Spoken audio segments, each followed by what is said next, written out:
جی علی مولا کہنا، امام حسین کہنا، بھائی علی مولا، علی مولانا، حسین مولا، حسین مولانا، محمد صلی اللہ علیہ وسلم مولانا، ابو بکر صدیق مولانا۔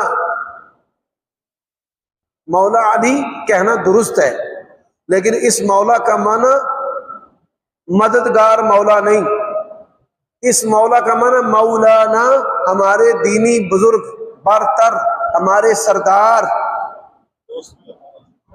اس لفظ مولا کے 14 معانی ہیں۔ مولا کا معنی سردار بھی ہوتا ہے، غلام بھی ہوتا ہے، بھائی بھی ہوتا ہے، دوست بھی ہوتا ہے، آزاد کردہ غلام بھی۔ زید اخونا و مولانا، زید بن حارثہ، تو یہ آزاد